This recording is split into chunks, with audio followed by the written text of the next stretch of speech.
Assalamualaikum warahmatullahi wabarakatuh. Untuk para sahabat Banggus dimanapun Anda berada, baik di dalam negeri atau di luar negeri.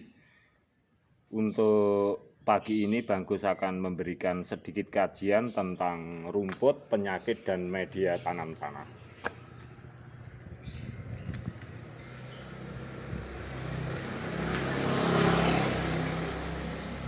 Kita bisa perhatikan sama-sama bahwa lahan yang sempit ini Banggus sengaja memberikan ruang untuk rumput, dan Banggus biasa mencabut rumput-rumput ini. Ketika kita menyatakan bahwa sebuah tanaman atau di lahan luas atau di pot terkena sebuah penyakit, lantas kita dengan cara mengobati tanaman tersebut dengan cara agar tanaman itu sembuh dari penyakit. Kita kan tidak tahu jelas penyakit apa. Kadang-kadang menyatakan penyakit dari kutu tanah atau perakarannya diserang oleh kutu-kutu dalam tanah. Nah, kita simak rumput-rumput yang berada di sini, kawan. Kalau memang bisa dibuktikan dengan kebenarannya, apakah namanya rumput itu pernahkah terkena penyakit atau namanya rumput itu bebas dari penyakit? Bagaimana mungkin pohon yang berakar tunggang saja itu bisa terserang penyakit, sedangkan kita sendiri tidak pernah mengetahui apa penyakit yang menyerang pada rumput-rumput. Nah, kenyataan yang kita dapat namanya rumput itu walaupun di musim kemarau akan mati, di saat terkena hujan akan tumbuh kembali. Jadi Banggus memberikan sedikit kajian bahwa rumput sendiri itu pun kita juga tidak bisa menyatakan apa penyakit rumput. Nah, ini ada hubungannya rumput dengan media tanah, juga kolaborasi dengan hijau-hijau daun di sekitarnya.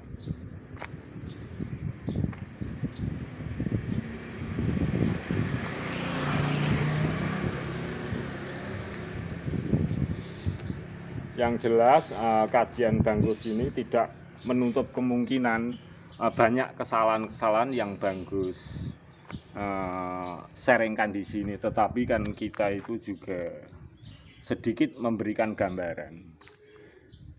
Banyak obat-obatan untuk mengatasi sebuah penyakit pada tanam-tanaman yang berakar tunggang, baik di lahan luas atau di lahan tanah, menggunakan obat-obatan tertentu. Sekarang yang menjadi pertanyaan Banggus, apakah rumput-rumput yang hidup di media tanah luas ini, pernahkah kita tahu penyakit apa yang pernah menghinggapi rumput? Padahal rumput itu mudah sekali untuk tumbuh, juga mudah sekali untuk mati di saat tidak terkena air, tapi mudah sekali untuk hidup.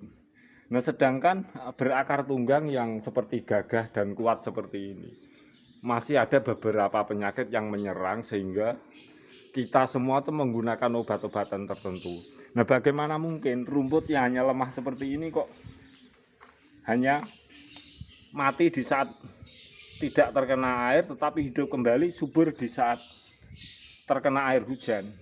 Nah, ini tentu membuat kajian kita semua, tetapi Banggus sebagai manusia juga, sekali lagi Banggus katakan bahwa keilmuan itu sifatnya dinamis dan selalu mengikuti perkembangan zaman dan tidak bisa dibatasi dengan ruang dan waktu.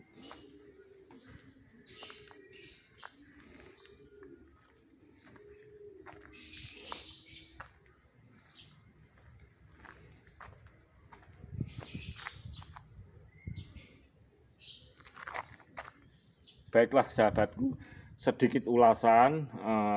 Banggus sengaja membiarkan atau pembiaran rumput-rumput yang di sekitar Banggus, sengaja Banggus untuk biarkan secara alami berkembang. Di saat mati, di saat tidak terkena hujan, hidup di saat musim penghujan. Inilah tujuan Banggus.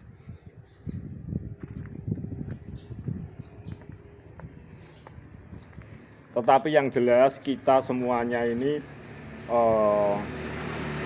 Bahkan Dangku sendiri mungkin silap atau tidak ada teknik, teori atau kajian yang menyatakan penyakit khusus pada rumput. Padahal kita ketahui kalau memang ada sebuah penyakit yang menyerang pohon yang berasal dari media tanam tanah itu menyebabkan pohon-pohon itu mati karena penyakit.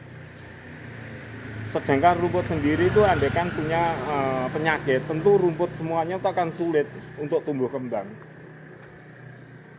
Dengan logikanya tidak mungkin siapapun itu mengobati sebuah penyakit yang menghinggapi rumput, jelas tidak mungkin.